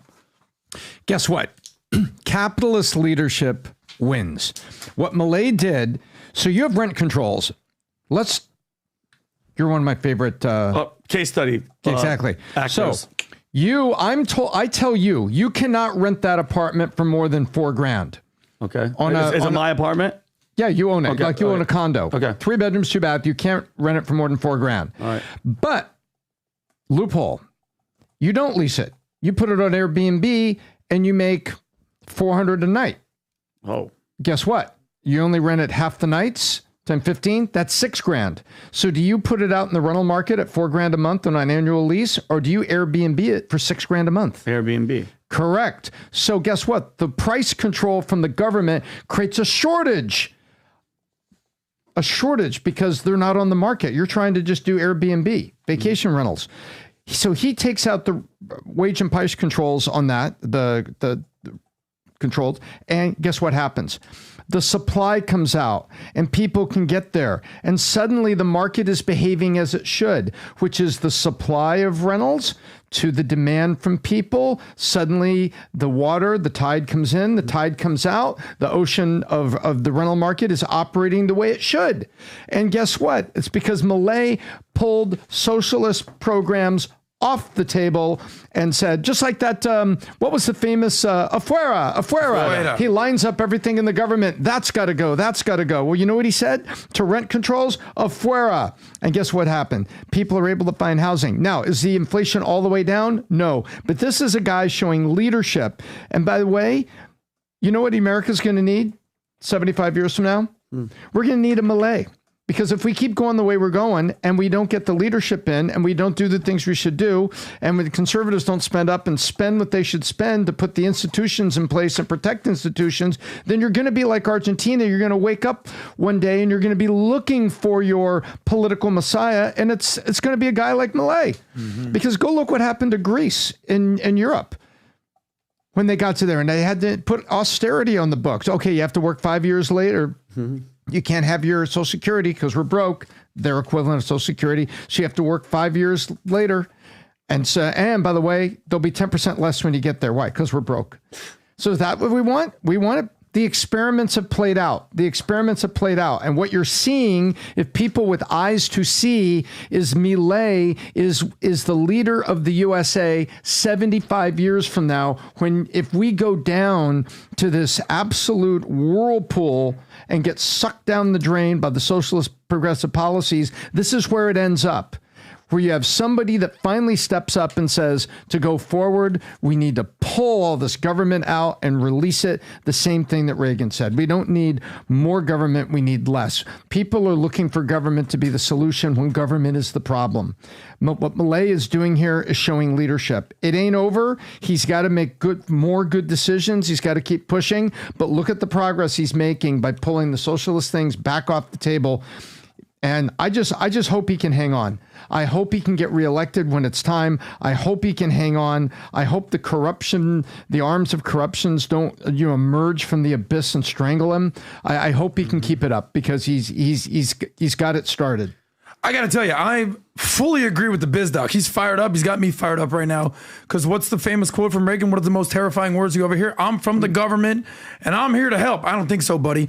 So the whole premise of price controls, rent controls, what's the root word here? Control. And what are they controlling? It's the government controlling what you can and can't do with your property or with goods and services, right? And they put mandates on the maximum and minimum of what you can sell things for, whether it's gas, whether it's milk, whether it's your rent, whatever it is. So, you talked about afuera, we're going to cut it out. He literally, and our friend Humberto will remember this, he used to go to all his election campaign rallies with what? A chainsaw. And be like, we're going to scrap all this BS and cut the fat because it's basically weighing us down. What was the inflation in Argentina when he took over? 237%. No good, Argentina, mi gente.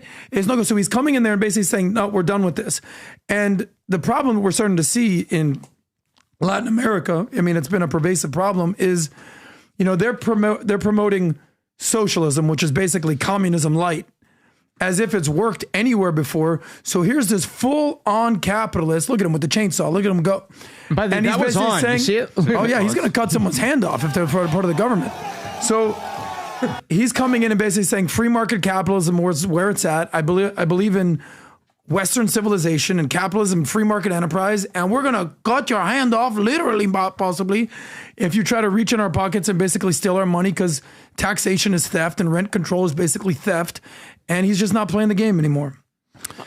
Go ahead. Yeah, no, I mean, and to top that, he. But you better speak in a Spanish accent, fuera. Pero he said at the UN at the General Assembly. This is why I love him as well. He said that COVID lockdowns are a crime against humanity, and he said ridiculous WEF, leading world to bleak future. Anybody that loves this country like World that, Economic Forum, and Klaus, the Star Wars character. Yeah, he's this guy is no joke, and that's why they're kicking ass. He's the anomaly in Latin America. Yeah, he is. But by the way, we know what Humberto, shout out to Humberto, told us about what's going on with Colombia. When you're talking about the gap, Colombia is worse than Maduro. They're going through their set of issues right now. And Venezuela having the challenge that they got today with the lady Maria Edmundo, I believe that 67 to 31, some ridiculous number. And he's saying, no, he won 52%.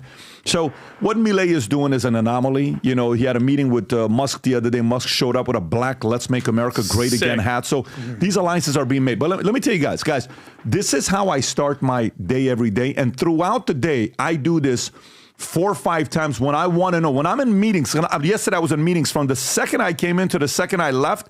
I was in meetings nonstop. So when I don't have time and I want to know what's going on throughout my day, every time I do this, I go to vtnews.ai. Okay, so this is vtnews.ai. If you haven't yet used it, I go in there on the news and I have the highest level on there, which is $19.99 a month, unlimited amount of questions to ask the AI, the Ask VT AI on there. And I go there to the, Rob, if you can zoom in a little bit so the audience can see it, if you have the AI edition all the way at the top, I ask that question, go a little lower, Rob, go a little lower. I ask that question, what are the top 5 news events today, 4 or 5 times a day? Because it changes, because news changes. So click on that and let's see what it spits out. Can you zoom out a little bit so we can see it? So at any point, so let's just say you're, okay, based on, zoom in a little bit, let's see what it says. Based on the recent information here, the 5 significant news, Vice President Kamala Harris has been actively campaigning in battleground states, Nevada, Arizona, Wisconsin, Pennsylvania, focused on economic development, healthcare. Okay, got it. President Joe Biden spoke at Bloomberg Global Business Forum during Climate Week NYC, highlighting his administration achievement combating climate change. Okay. A video from 2018 has surfaced showing then Senator Kamala Harris chanting down with deportation. What? Yeah. Did you see this? I never saw it. Is that true, Rob? I'll go find it. Well, hang on. Let's continue with this. At a parade, contrasting with her current campaign rhetoric on border security. Very weird. Vice President Harris recently participated in a high-profile live stream with Oprah Winfrey, Michigan, attracting hundreds of thousands of viewers. What's this? And addressing camp. Former President Donald Trump abruptly ended an interview at the U.S.-Mexico border in Arizona due to security concerns. What? That just happened? Whoa. That's why I use vtnews.ai. Wow. Okay. And by the way, if you haven't yet subscribed, just go to, we hired 15 machine learning engineers to create this. And the level of people that have subscribed to it, we've not seen numbers like this before. Go to vtnews.ai, test the freemium. But if you really want to leverage the AI, the lopsided stories, the which way stories are leaning, it shows you all of it, the timeline of events. If you go on timelines, Rob, on the timelines and go to Trump's timeline, it'll show you any top right. It'll show you any stories with what's happening in the peaks. You can literally go to that thing and see what's going on. Again, go to vtnews.ai, leverage the technology that we worked the last 9 months putting together for us that we're sharing with you. Rob, what is that deportation video? Down with deportation from when 2018. She was senator, she joined this this crowd. And I think if we pull the story on VT News. Down with deportation? Yeah, she joined a bunch of people that were out there chanting. I don't think she understood it was being chanted. There she goes. She wanders into the crowd, gets out of the limo, wanders into the crowd, and just starts chanting what they're chanting here. Play it, Rob? That's what happened.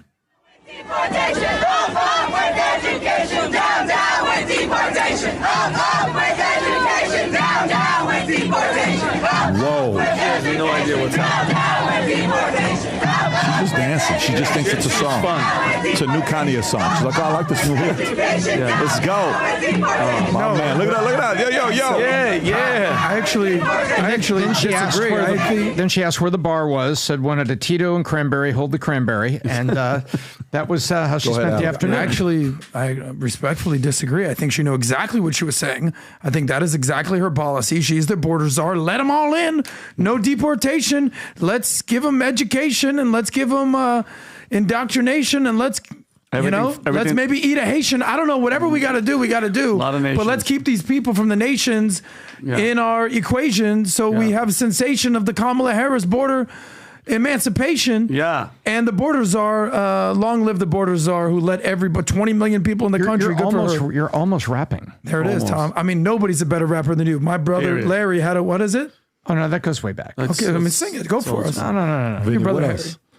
Were you going to say something? No. Oh, by the way, what's crazy about this is, so Taylor Swift, she does the endorsement on the day of the debate, and everybody's like, oh my God, that's it. That's unfair. It's going to make an... I was one of those people. I was like, oh my God. We did the math here, and I'm like, guys, this is nothing. We weren't buying it. And then the report comes out, and here's what the report shows, guys. The results, this is embarrassing. Study shows Taylor Swift's endorsement may turn off voters that Harris needed. By the way, do we have the chart? No.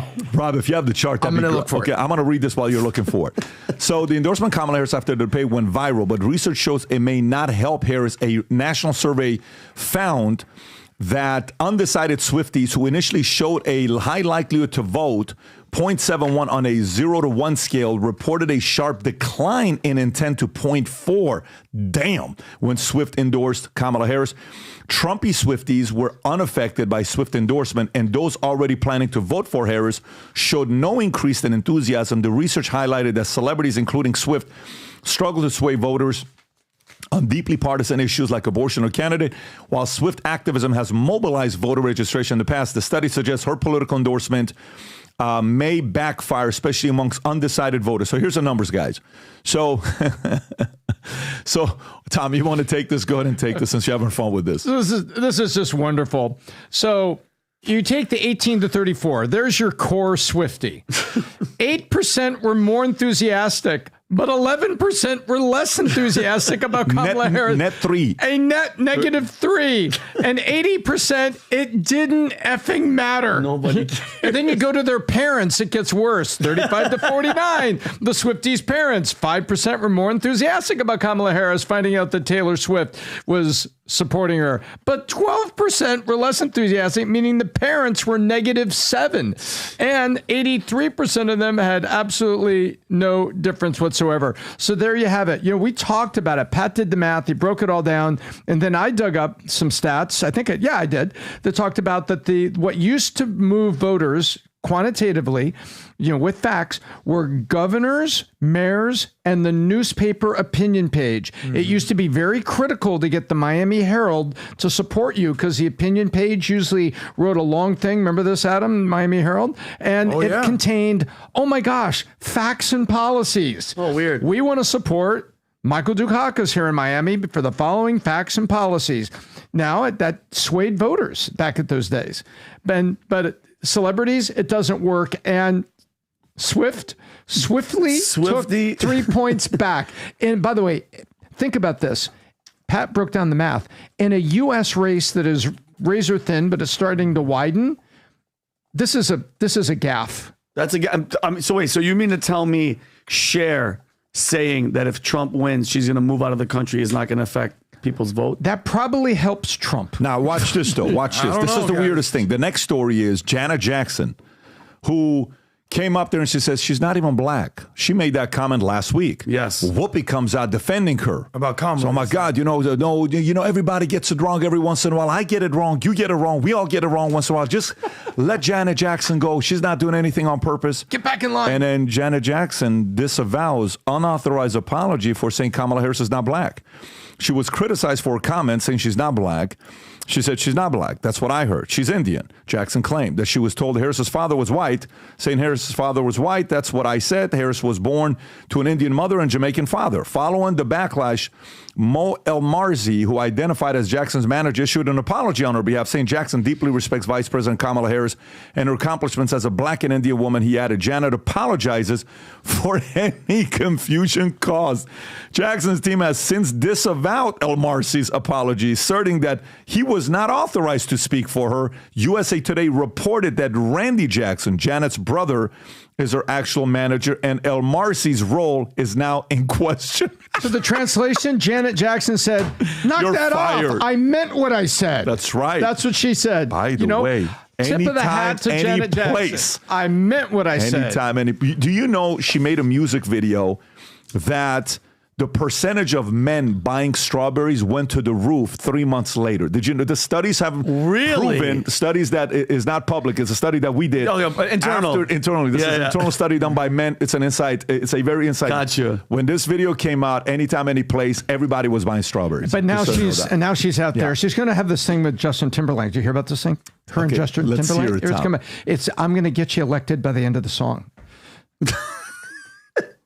Did that, by the way, Rob, you're a comedian. Did that land? Did it land on? It landed on Rob. Yeah, it landed on me, but Tom's always do. Tom gets me. See, does anybody not remember the Super Bowl? Oh, of course. I'm going to get you naked by the end of the song. Pat, with her but you know, hanging out? Do you know what this story? You know what this says? This says Janet is like, no.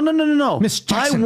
I want her to know that I don't care, and this is how I feel about her. Like you. I don't like you, and you know what? I did a little, a slight digging. I think, Janet Janet, Michael, and Kamala, and even Trump, they've been intertwined for a while. Janet knows that Kamala Harris, who she is, because since 2003, 2004, she was actively working with the Santa Barbara police to try to destroy Michael Jackson, and they tried to send him to jail while Donald Trump was defending Michael Jackson. That's the video that I showed you before we came in here, Pat. Well, Michael Jackson was later vindicated and proven innocent. She was still working in California. Rob, do you have that video of Trump? I'm sorry, Kamala makes a comment.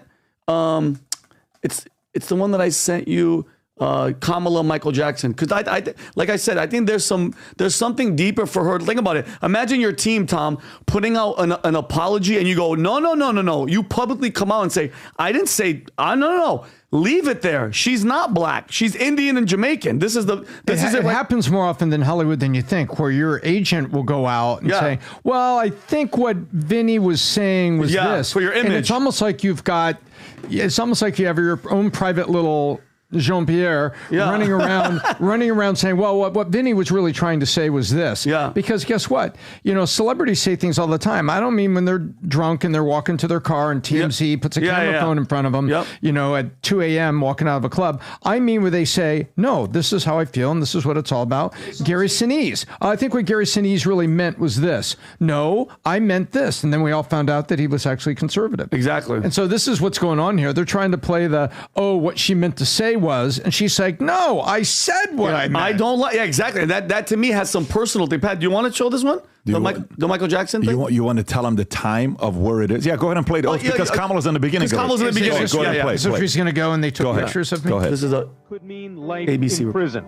And cases like this can depend on the testimony of the child accuser. In general, the child will be able to recall and recollect with some detail the incident, and that is persuasive to a jury, even if it is the only testimony that is available. Jackson gave a wave when he was released after booking. He's scheduled for arraignment in January.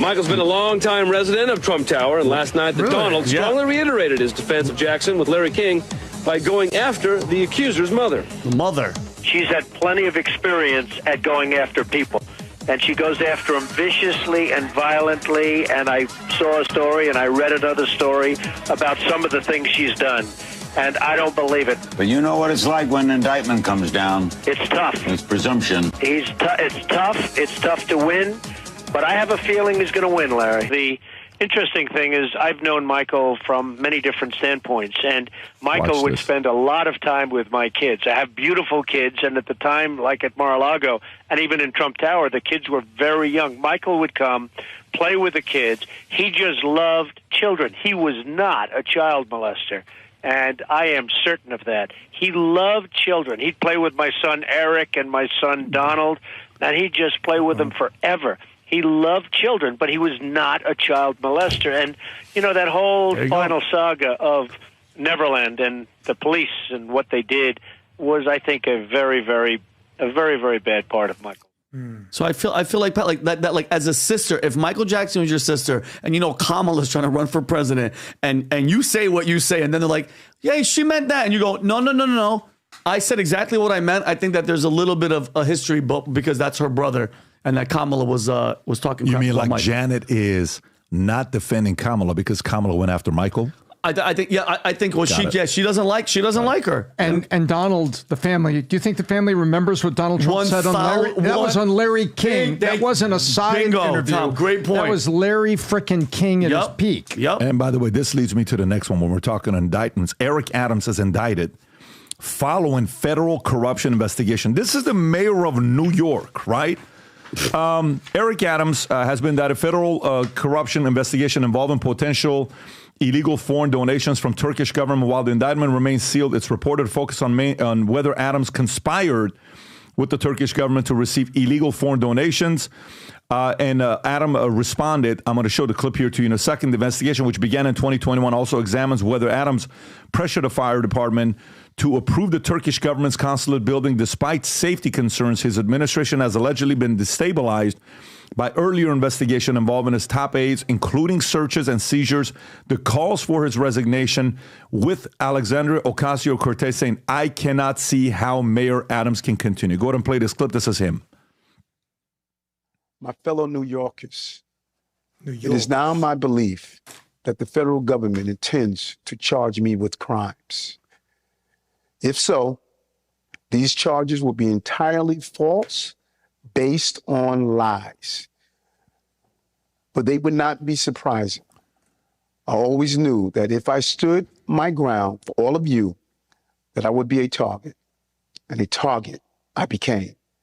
For months, leaks and rumors have been aimed at me in an attempt to undermine my credibility and paint me as guilty. Just this past week, they searched the home of our new police commissioner, looking for documents from 20 years ago, just 1 week after he joined my administration. Enough.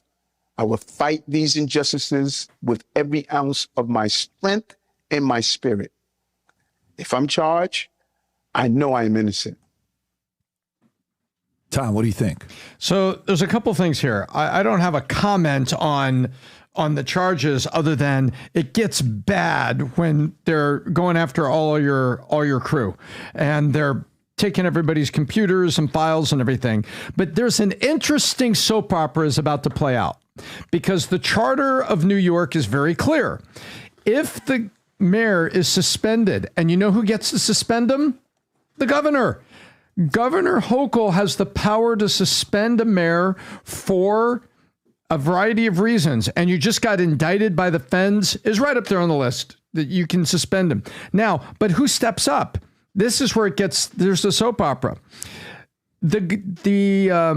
I think the next election is next year, 25. So they're 1 year and 4 weeks from having an election for mayor in New York. And the city public advocate would step up if the mayor is incapacitated or was suspended, because it's called suspension by the governor. But the guy that's the city public advocate of New York right now is Jumaine Williams, who is the arch enemy of Hochul because they ran against each other in a very bitter race that ultimately led her winning the nomination and running for governor. Well, the guy that's behind it is a guy named Brad Lander, who's a controller of New York, who's sort of like the next guy. You know, we have the president, the vice president, and then Speaker of the House, the order. Yeah. And we always used to say that, you know, Nancy Pelosi, unfortunately, is only 2 heartbeats from the presidency. Yeah. Well, okay. Well, and there's probably not enough time to put together a special election. You'd be doing a special election in 120 days. And if you did that, that's April 1st. But then you're running the election for the mayor next year in November. So that's probably not going to be a special election unless they could pull one off in like record time. So what you have here is Governor Hochul, if she suspends Adams, now has to deal with Jumaine Williams as the acting governor, who's one of her political enemies. So here's what I want to do, Rob. Yeah. Can you go to vtnews.ai and ask the question, is Mayor Eric Adams guilty? Just ask that question on VT News. Is Mayor Eric Adams guilty? What a fast typer. And let's see what it says. All right. And then I want you to put a follow-up on there because this is the question that I really got for it. As of right now, he has been indicted. Adams is expected to surrender authorities early next week, at which point some information charges likely to be revealed. The indictment follows a sweeping corruption investigation and has focused on alleged influence, peddling, Turkish government. Okay, we saw that. However, the probe has intended multiple high-profile aids. It is crucial to know that innocent until proven guilty. Perfect. Follow up with this. Who can potentially, if you can follow up, and he already knows what the question, who can potentially replace him if he resigns or gets fired? You don't even need to put his name. You just put him because it knows you're just talking about him. Who can potentially replace him if he resigns or gets fired? Resigns or gets fired. Right. And let's see what it says. So if Mayor Eric Adams, zoom in a little bit so we can see it, resigns, this is the thing I love about this AI. It already knows what your previous question is. Yeah. The line of succession in New York City is as follows. Public advocate, currently this position is held by Jumaine Williams, which is what Tom said. The public advocate is the first in line. Number 2 is comptroller. The current comptroller is Brad Lander. Boom. If the public advocate is unable or unwilling to serve, the comptroller's next. Then 3 is borough president. If neither public advocate or comptroller can serve, the most senior borough president by length of service who is eligible would become acting mayor. In the event of vacancy, the acting mayor would serve until a special election can be held to elect a new mayor. The special election would typically occur within 60 days of the vacancy, unless it's close to a regularly scheduled general election. It's important. Okay.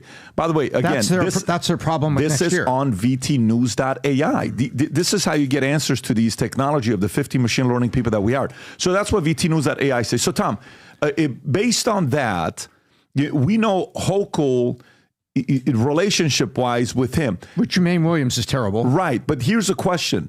Do you think, based on what we've seen and the fingerprints being different places, is it giving you vibes that he may be guilty, like something's coming, or do you think he's being targeted? So I think they went after him because let's take a look at this. 1 year ago, he took a lot of heat over the EBT cards. Remember those? Giving EBT cards out. But then, remember, as winter approached, he had to take school gymnasiums and he had to put the immigrants who were homeless into school gymnasiums. Remember that? Yes. And there was a big outcry, specifically in Brooklyn, as the parents were saying, wait a minute, there's a bunch of crazy immigrants at my kid's school. They've taken over the gym, and all that stuff was going on. And remember, he came to the microphone and said, we need help and we need this to change. We're getting slaughtered here. Remember that? Well, guess what? Guess who was upset with him? AOC was upset. Biden was upset because here was a Democrat, their number one guy, New York mayor is their number one guy. He's almost like a senator in terms of his influence on a national basis. Right. He went outside the lines on the Democratic Party and was criticizing immigration, criticizing what was happening because the people of New York were saying, and the police of New York were saying, we got problems here. So he went outside the line, and I think they went after him because what happened here, supposedly he took a donation from the Turkish government of some type, and then they're building a Turkish consulate in New York. Remember, they can build their consulate in Washington, D.C. You can put your consulate anywhere.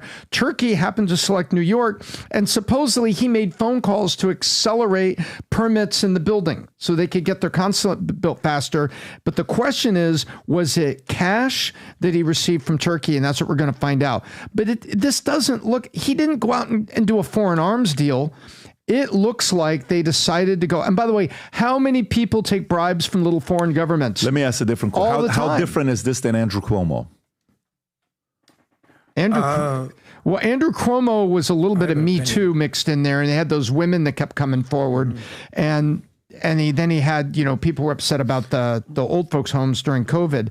I think this is less. I want to hear, like, if they find out that he's got $2 million from Turkey, okay, and they've got the bank receipts. I'm sorry, Eric, you're screwed. Yeah, but if this was something smaller gifts, a couple $100,000, then I think that they went after him. But by the way, if there's a special election next year, early, and I don't think they can pull it off before the regular election, either one of those elections, Andrew Cuomo is going to be in there running for mayor. But Adam, I know you want to say something just really fast, but I know, afterwards he was like, this is going to destroy the city of the migrants. But in 2022, he was proud to be a shelter state. He initially was like, come on in, everybody come here. Then it got so effed up. He was wait. Then they showed up to party. Yeah, but so here's the thing. He's responsible for saying yes and come here and helping destroy New York City. Then you flip-flop and you go, hey, wait a minute. This is a problem. This is going to destroy us. I don't buy it. So I agree that there might be something to do with that, Tom, but I think there's some other deeper stuff where he's getting... AOC went after him then, and she's a voice here. She's got no authority in New York. Yeah. I cannot see how Mayor Adams can continue, says AOC. Yeah. The House of Representative lady who has no purview over it. Yeah, exactly. Pat asked a really good question about how much similarity is this between Cuomo and Eric Adams. I would say there's actually some underlying similarity for sure. I mean, what's going on in New York over here? So he didn't have issues in 21, 22 because why? He was playing ball. But what I'm starting to realize is there's really no room for moderate Democrats in New York anymore.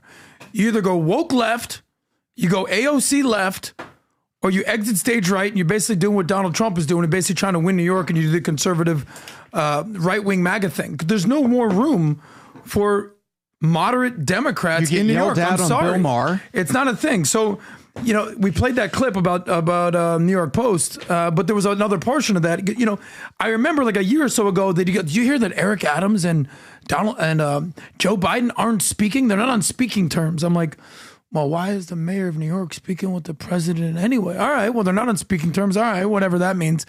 But there was a portion of the clip, he goes, because the federal government did nothing about these broken immigration policies. I mean, he was going off on these guys over here, overloading the shelter system. So what happened is, in 21 and 22, when he was walking the company line, cool, all good, do your thing, Mayor Adams.